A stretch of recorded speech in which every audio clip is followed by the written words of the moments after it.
Soundstripe.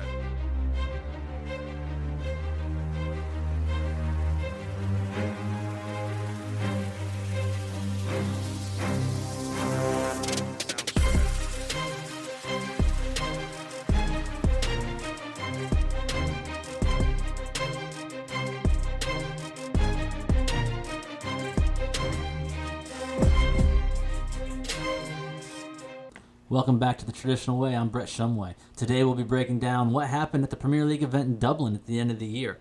One thing I want to take notice of that did happen right before the official draw. You had a lot of main contenders for the grand winners drop out. No rhyme, no reason. We had about 4 contenders drop out, which definitely made what happened at the Premier League different than what was expected. Also, overall, the setup for the live show wasn't as good as the other Premier League events, to be fair.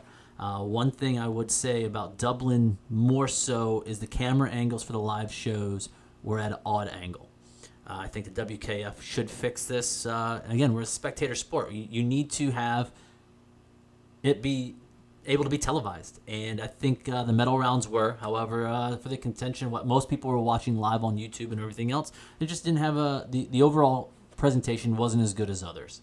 Last but not least, there's 2 things I wanted to touch on what happened at the Premier League event that was definitely noticeable. For me, in the fighting divisions, the center refereeing was definitely noticeable that they were new. You had a lot of times where they were looking back at the scoring table trying to get some direction or what's going on. There was corrections coming from the scoring table. It definitely was noticeable that they were not on par as they have been at other Premier League events. And I think that's unexcusable at this event. At this level, you need to have the best judges possible. You know you have a big pool of them. The WKF needs to be better at fixing that. Lastly, and this is just me, we have tried this for a year, right? The Premier League started the electronic scoring system for fighting. I want to notice on this that, number one, it may be great for the league. However, I think it's horrible for the spectators. One thing we had with the flags is you knew immediately. You had an audible cue. They snapped them out. You knew that a competitor had scored a point. Now what's happening is there's a delay. There's a maybe 1 to 2 second delay. However, when you have that over 5 to 6 rounds, or it means 5 to 6 times in a fight, that's 10 to 15 seconds that's being taken away from those fighters. I think, and also from a spectator perspective, when we're watching what's going on, the last thing we need to do is look at a screen to see if a point was scored or not. I think bring back the flags. I think everyone would be happy. But other than that, let's start breaking down these divisions and find out what exactly happened. As we start breaking down the women's kumite divisions, let's start in the minus 50 kilogram division, where the grand winner was announced the day prior to the event. Reem Ahmed Salama dropped out last minute, giving the grand winner title to Yorgala Salazar.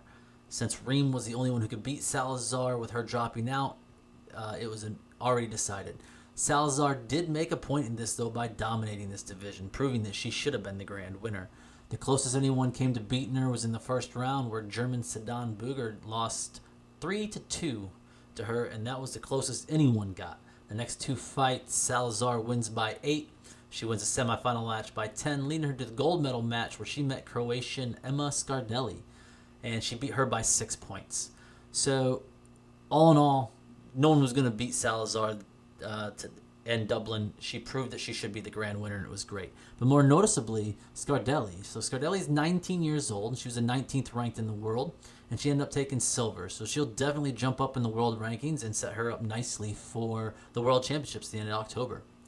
In the minus 55 kilogram division, already crowned grand winner Anzelika Toluglia stumbled out of the gates and losing her first fight in this one. Her elimination round pool was an odd one. They had 3 ladies in there that all won 1 match, so they all ended up 1-1. The WKF used their tie-breaking system, and Toluglia squeaked out of there. But once she got out of there and got into the final 8, she regained her form. She ended up taking the gold, beating out number 4 ranked Shiori Nakamura of Japan. Now, what's most noticeable about this, and especially with Tarugia's performance, is this is her 21st final in a Premier League event. She's won 16 golds and five silvers in those. and that leaves her 3 golds away from the tie for the record for golds in the Premier League, which is 19. Now, she's only 31 years old. I do believe she's got a good chance if she can make the next two years that she might get to 20 and be the overall gold record holder for the Premier League. But only time will tell. I think she's been dominant for so long. I think another couple of years she might have it in her. In this division also, I want to notice Trinity Allen had a pretty good showing. She didn't make it out of the elimination rounds. However, she did win 2 out of her 3 fights. And the fight that she lost had to do with a head kick that had too much contact, so they took the points off the board, causing her to lose. But all in all, she had a great showing, and I think that will raise her confidence going into the World Championships as well. In the minus 61 kilogram division, this division came down to 2. Sahara Shamada of Japan and Fatma Naz Yenin of Turkey, where they fought for the gold. Shamada took that match a score of 2-1. In the event, Reem Kamis, who was the overall points winner in the Premier League coming in, lost to Shamada in the quarterfinals. However, she did secure a bronze medal match where she did take a bronze medal, and that was enough points to make her the grand winner in this division. More notably in this division, however, is the world number 1 Anita Seragina. She didn't make it out of the elimination rounds. And Angeluka Julia, sorry about that pronunciation, ended up beating her in the elimination rounds, and then ended up taking 5th. So she lost in the semifinals, dropping her down and taking 5th in the bronze medal matches. Now to the big division, guys, the under 68 kilogram division. This is the one that everyone was looking forward to. This came down to the world number 1 and the world number 2 is the top of the bracket. Irina Zaretska and Elena Corsi. Now, they've been battling out all year. Elena has bested Irina twice this year going in, and she's got 2 golds, and she was the overall leader in the points in the Premier League. And this was Irina's chance of making that up, and she did. That fight for gold was a great one. It was a 3-2 win for Irina. She beat Elena, bringing both of them to 2 golds apiece in the Premier League. However, where Elena had beaten Irina early in this year was earlier in the final 8, in the quarterfinals, and in the semifinals. So, bring the overall points, Elena will be the grand winner this year. Just due to the points, but they both have tied up the amount of golds. They're number 1 and number 2 in the world. They're both still in their late 20s. I think that these two will battle it out. I hope to see them battle it out again in October at the World Championships, but they're going to be at it for the next couple of years, and it's a great fight to watch anytime it comes up in the bracket. Rounding out the rest of the female fighting divisions is the over 68 kilogram division. Now, last year's grand winner showed up for this event, Aiki Saito of Japan. However, she was out of the running to repeat for the grand winner, but she did meet Clio Ferracuti from Italy for the gold, where Saito beat her by 1 point. Now, it's good to note here that Ferracuti, who was ranked 38th in the world coming in, she had a great event. She ended up beating the world number 3, Ayemi Yokusuka, in the semifinals with a score of 8-1, definitely making a statement. Yokusuka, who was my pick to win Dublin, she ended up taking a 3rd place in Dublin, which gave her enough points to secure the grand winner, and she will repeat as a grand winner for the first time since 2017. This is her 2nd one, and it was well done. She did fight well at this event. As we take a look in the men's fighting divisions, let's start in the minus 60 kilogram division. This was previewed as an up-for-grabs division with a lot of people having a shot. It ultimately came down to the Frenchmen Ryan Mazziani and Hiromu Hashimoto of Japan. Now, each of them came out of the elimination rounds with 2 wins and a loss. However, the world number 5 Hashimoto ended up taking gold and becoming the grand winner for this division this year. Notably, world number 1 Angelo Crescenzo lost to the Frenchman in the quarterfinals and then lost by 1 in the bronze medal match, ultimately taking 5th. In the minus 67 kilogram division, world number 4 Dionysus Xenos and world number 5 Yogi Kazaki battled it out for gold. Kazaki trounced Xenos in the finals, beating him 10-2. However, world number 1 Abdel Rahman Amasafa ends up securing the grand winner with his bronze medal win at this event. Also noted, world number 2 Stephen DaCosta took 7th, losing to Luca Maresca of Italy, who ended up taking 5th. In the minus 75 kilogram division, my pick to win did win the grand winner. However, not as expected. Quentin Mulholland did pull it out. He will be the grand winner, but it was due to Egyptian Abdelgawad being a no-show for this event. And Mulholland went on to win bronze and had a good showing for this event, which ended up giving him the grand winner. The division ultimately came down to world number 33 Enzo Berthin of France and number 8 Hassan Mazawari of Jordan. Now, both fighters went undefeated in this match, and it was poised to be a great matchup. However, it wasn't. It was a very lackluster. The fight ended in a 0-0 tie, and the judges gave the match to Marizawa by decision.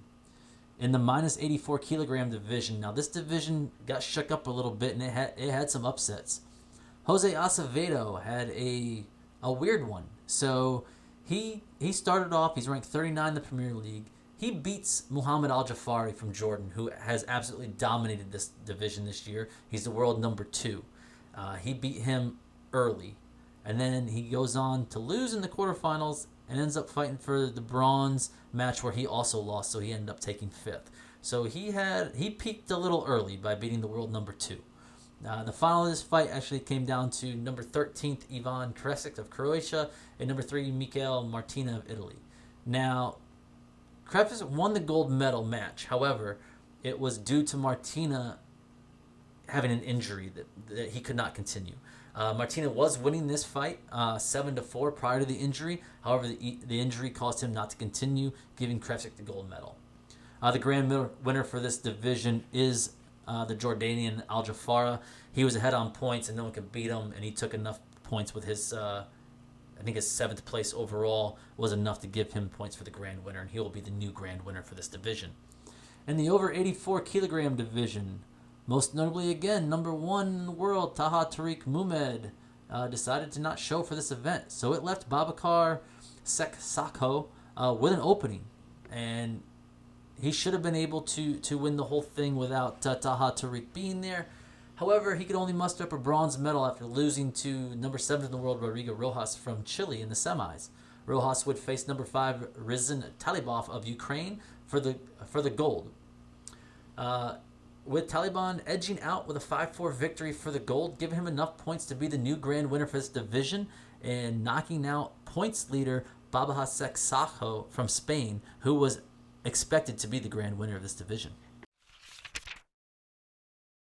Rounding out Dublin with the kata divisions, let's start with the females division. Now, as expected, the final match did come down to Hikaru Ono and Grace Lau, but a lot of things happened along the way that were very notable.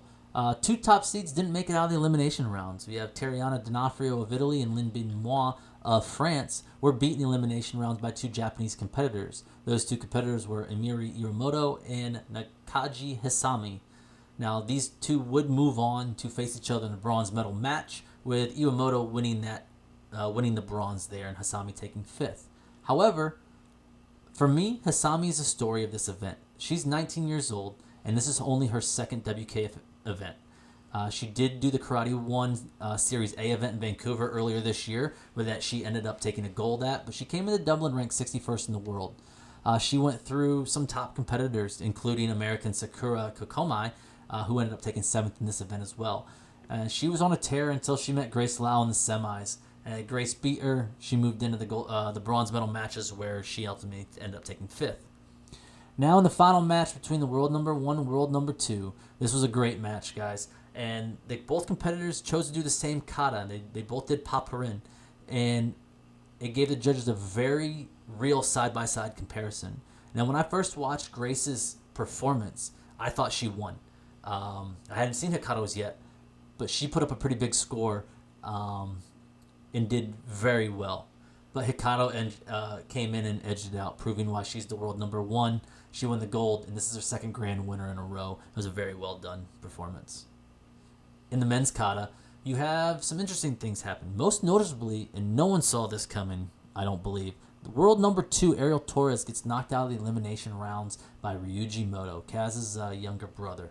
In this match, if you have a chance to watch this match, ladies and gentlemen, go watch it. It was a very close match. You have Moto Sochin beating out Ariel's Ohan Dai by 0.1 was the final score.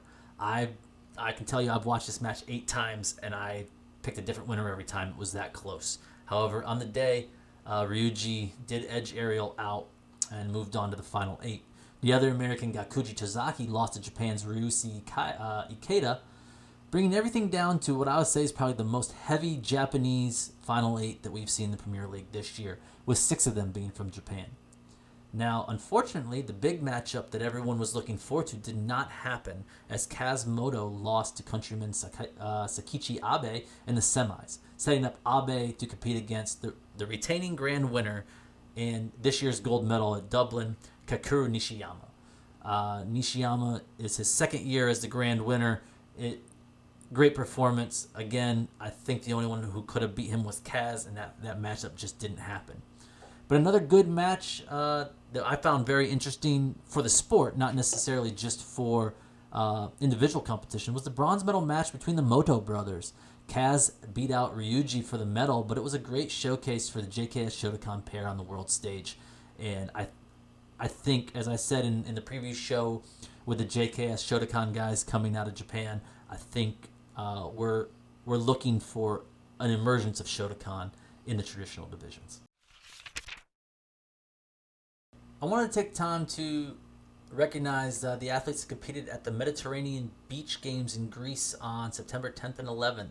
Now, this was the same time as Dublin, so it wasn't covered by a lot of people. It was a multi-sport event which showcased male and female kata. In the female division, Paola Garcia Lozano of Spain beat out Italian Ursula D'Onofrio in the gold medal match, with Raul Martin Romero of Spain winning the gold medal over Sarah Edine El Mansouri of Morocco. Interestingly, at this event, though, was number 3 Damien Quintero was at this event instead of being at Dublin. He took a bronze medal match at this event. Also, just notice that Dublin did shake up the world rankings in some divisions, which will play a factor in seeding at the World Championships at the end of October, with the top 8 being seeded. However, it's my feeling that with the format of play for the Worlds, seeds shouldn't be as big of a disadvantage for the unseeded as it is in the Premier League. Thanks for watching another episode with me. We'll be back to recap some events and start previewing the World Championships, which is expected to be one of the biggest World Championships that the WKF has had in a while. I'll leave you with one last look at the grand winners for the 2023 Karate 1 Premier.